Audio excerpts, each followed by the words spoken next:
Hey Music City, Joe Crosby here. I want to start off by saying thank you to everyone who has been listening to the podcast, shared it with a friend, or sent us a note online. I'm extremely excited about the upcoming episodes and hope you will continue tuning in. If you have an idea for a new episode, please reach out and let us know the nonprofit or individual you'd like to hear from. Be sure to visit the website for more information on any of the previous episodes at musiccitygiving.co. And I would be extremely grateful if you would like and subscribe to the podcast wherever you listen. This episode features the team from roux, a Franklin, Tennessee-based company that also runs a fund called Food for Thought, which offers grants to organizations that help feed children in and around Middle Tennessee. You'll hear my conversation with Stefan Speligene, Karen Hall, Lauren Weiss, and Lianna Schroeder. In our food-centric corner of the world where hot chicken, barbecue, and meat in threes are on every corner, it may be shocking to know that 1 in 5 children struggle with hunger, and approximately 285,000 kids lack the proper nutrition from the foods available to them. Food for Thought strives to teach kids about good food, how to prepare it, and how to make sure they have plenty of it. I hope you enjoy this episode, and thanks again for listening. We've all been hungry. You know, you're on the road and you're starving and you make bad choices or you can't even think straight. So I can't imagine being hungry all the time, trying to sit in a classroom and learn or focus on a test or focus on a story or a problem. So I think there's many levels to the education for sure.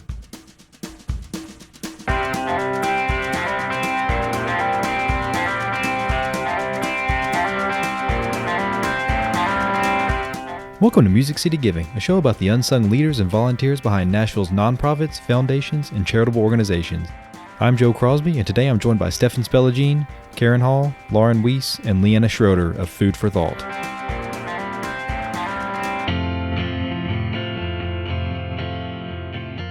My background growing up in South Louisiana, we pretty much everything we do is surrounded or begins with food. Yep. In our culture.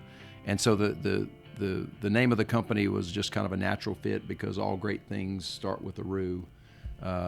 So we named it roux, and it kind of a nod back to food and to the celebration of sharing a meal and the relationships that we want to build. And again, it just kind of grew out of that. And roux itself, as at the core, at the heart of the company, is a creative agency here in Franklin, Tennessee. And I think the more we got to working on our company and our brand and our story, we realized that we have this affinity for food, this love for food and gathering, and we know how powerful food can be, not just as a connector, but in so many other ways of what food does, especially for young brains in the development stage. Making sure that there's enough nutrition and enough all the building blocks to actually build a strong brain, a strong body. We want to nurture that just like we would the creative process. So we came up with our foundation. It's called Food for Thought, and it's really designed to raise money to give to charities that are feeding primarily children in Middle Tennessee.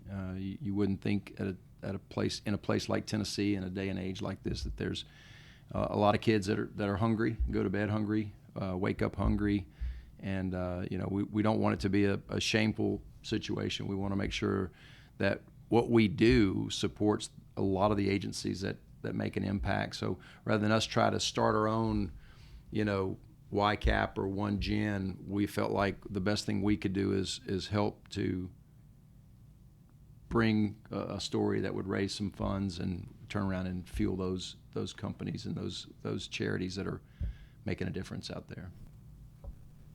What is it about good food and sharing a meal and cooking a meal that's important, something that gets y'all excited? I think that we find that we talk about breaking bread together, and it's really about building relationships with each other and with clients and with people that we get to know in the community. So there's the food aspect that kind of brings us together to learn more about each other and to find those commonalities. I think the other thing for us is we always go back. I think YCAP's a great example, and their mission is to teach kids how to prepare, how to shop, how to make a meal, how to support themselves and their families. When you look at the spectrum of food, it is the basic need to survive and to live. I think when you can engage in that, whether you're planning, shopping, cooking, preparing, those things that are done together or in that community, that's when you make the connections. We just shot a video, about making a gumbo together for Mardi Gras coming up this week, and I think it was one of the things that just reminded me how much fun we had just being together, and whether someone was chopping celery or someone was pouring wine or whatever the case, we did it together. And so that type of memory connected back to all the other senses of food and the smells and the laughter and just the that noise.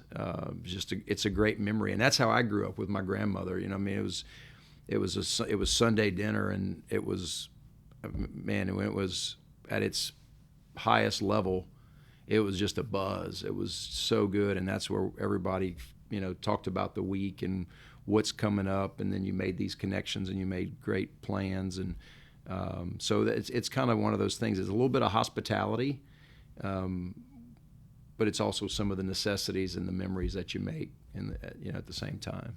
Food is just such an immediate reminder and connection back to that experience, and I think we all live it.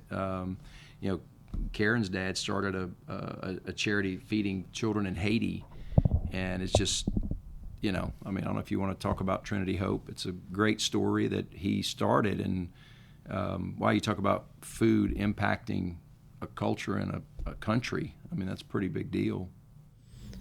Yeah, I know this is more about food for thought, but it kind of shines a light on why, for me anyway, food and feeding children is important.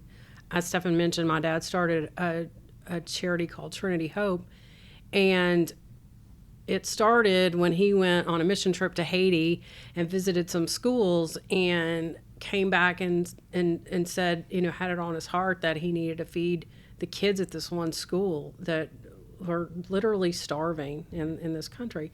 So it started with one school and 42 students, and now we're feeding 560,000 meals a month in Haiti and really helping in a small way with their economy, because we purchase all the food locally and hire people there and give them jobs, which is very it's a poverty-stricken nation, and there's a lot of unemployment. So making a difference in those kids' lives and also making a difference in the country that they live in. So it's very near and dear to my heart. And as much as I want to help the kids in Haiti, it's astonishing to me that, especially here in Williamson County, Tennessee, which is one of the most affluent, well, probably the most affluent county in the state, there are kids that go to bed and, like you said, Stefan, wake up hungry, and doesn't need to be that way. We have an abundance of food,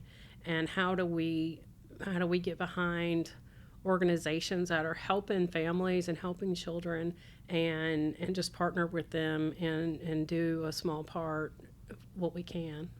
One of the things that ties, I think, every nonprofit, every organization together is education. It seems like there's some form of education behind every group. So what about education and food kind of go together? Well, I think that's one of the things we really liked about YCAP is they were educating the kids on how to cook, how to garden, how to shop, and all of that was an after school program. So it's adding to their education. One of the little boys in the program wants to be a chef. And so how better to help him along than to support this program. And we found the same thing with, and I'm not the one to speak about this in great detail, but we found the same thing with the Nashville Food Project, because they're helping educate people and families, help them grow crops, and they're taking food that would typically be disposed of, and making healthy meals for people out of it, and showing others how to do that, and helping people understand that food that maybe a day old is still good Oh, yeah. to eat, and that we need to be cognizant of the fact that we do have hunger issues, and we can make a difference with the things that we might typically throw away. Yeah, so I mean that sustainability really comes into that as well. What is it? Give a man a fish, feed him for a day. I mean, that goes right into that. So with education as well. So kind of on that same track. And if anybody else wants to jump in here, just don't let me roll over anybody. But as far as again on the I guess you call it education, but the cooking aspect, with kids especially. What is it about cooking and getting your hands dirty and being in the kitchen, what is it about that can really help in a kid's development, as they're coming up? Well, I think, I've got two little guys, and anytime they want to be in the kitchen, they become more educated in the kitchen. They get more creative in the kitchen, and at the same time, they get confident. They can be a little more independent. If my 9-year-old can make a grilled cheese sandwich, well, yeah, that's pretty good, because now he's confident that if I'm hungry, I know what to do and how to do it, and it's not all about grabbing a packaged snack or something like that. So I think that's the other part for me. There's probably one more level of education that I think about when you say that, and it's we've all been hungry. You're on the road and you're starving and you make bad choices, or you can't even think straight.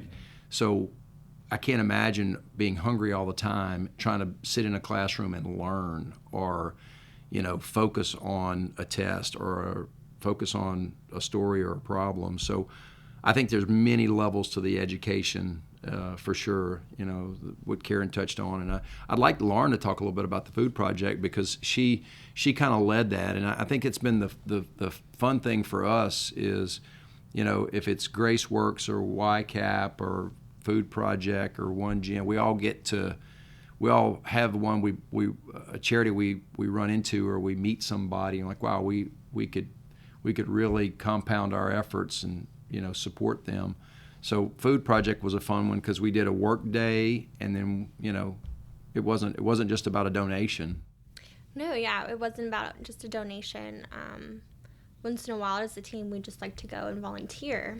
And I had learned about Nashville Food Project a couple years ago, and they're out of West Nashville. They're a really cool model for grow, cook, and share, I believe it is. Yeah. Kind of a multi-leveled model where they have gardens all over the city, where they're not only growing their own food to cook in their kitchens, but they're opening up community land for immigrants or refugees to come plant their own food in areas where they just wouldn't have that resource where they're living in the city. So it's empowering those people as well. And then they harvest the food and take it to the kitchen, where they then have volunteers that help cook it. That includes a lot of kids and school organizations come in to help prepare the food, which that's educating the children, which is great. And it's also teaching them a lot of skills that they'll carry with them. Is it like a community garden? It's basically they kind of set those up through the city. And is it in Nashville? It's a Nashville organization, yep. And they have them all over the city. Oh, okay. They have community spots for people to grow their own food, but they do, most of it is where they grow their own food for their kitchen. Oh, okay. The organization. And then they harvest that, take it and cook it in their kitchens, which is part of their food supply. But they also, like Karen mentioned, partner with companies like Walmart and grocery stores to use that food that would otherwise have gotten tossed away. Yeah. And being there visiting that one day on that tour, we really learned how creative they are about using their food as carefully as they can. If they get a huge supply of asparagus from Walmart the next day, everything they make is with asparagus. And they're thinking on the spot, what can I make with this? How can I make this go further? Which we just found really inspiring. Yeah. And then the food they take it to after-school programs. They take it to Meals on Wheels. They themselves partner with organizations in Nashville to help share the food out to homeless, to hungry children, all sorts of things. Yep. And so I think we were really inspired by them because just there are so many different reaches, and how, first of all, volunteering was awesome and empowering. Very hard work in the gardens. We were actually in the garden. What did y'all do specifically? Well, hand-tilled. We did shovel several piles of manure and prepare the gardens for some new seeds and planting for the coming year. And then back to YCAP. What's kind of the specific work y'all have done directly with YCAP? Is that you're funding it, or is it you actually going in and doing work with them? What does that kind of look like?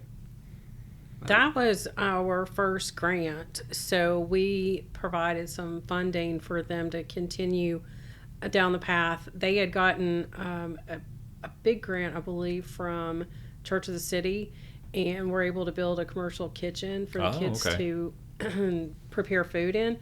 And so we were helping with their curriculum, which was kind of teaching them about cuisines from all over the world to expose them to other types of healthy foods. And we went to one of their programs and ate some of their food and drank some of their drinks that the kids prepared, and took a little bit of a tour of the facility. And that was our involvement so far with them. And that same night, they had it was like a nutritionist that would come and partner with them after school. She was quizzing them on things they had learned that semester, and I didn't know half of them. I didn't know any hard of them. Questions. And all the kids were raising their hands. They knew exactly what she was talking about. So it's just amazing to see these kids come out more empowered and informed. Yeah. And that kind of leads into there's a push for urban areas that have, I think they call them food deserts or something like that. I don't know if you've heard of that, where it's, people in urban areas, especially up north, like Detroit, I think had a big population who didn't have, access to vegetables in a grocery store. It was, going to the, they call it bodega or whatever, and, that kind of stuff. So you hear about stuff like that, those community projects, community gardens and things, and that's, even in Nashville, we need that. It's kind of crazy. I feel like we've talked so much about other organizations, but that's what we are. We give Well, grants and partner with people. Yeah, I think it's also who we are, because we kind of have a day job. So what we knew we wanted to do is the people that we interact with, we're very collaborative by nature. So if we find somebody doing great work and that's their focus, the least we could do is, support that and fan those flames. Exactly. That's probably the easiest thing to do. And, if we can raise some money and more people donate to Food for Thought, we'll put it to work, and, whatever it is. And I think we've done a little bit of both. We've done service projects and we've done, giving. So we like either way, as long as it's lines up with our effort, our cause. Yeah, and I think everything we do raises awareness for those organizations as well, and the cause we're fighting for.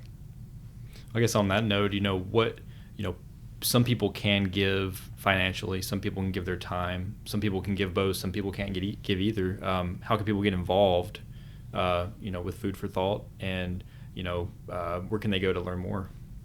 I think the easiest place is our website. It's rouxllc.com, ROUXLLC.com.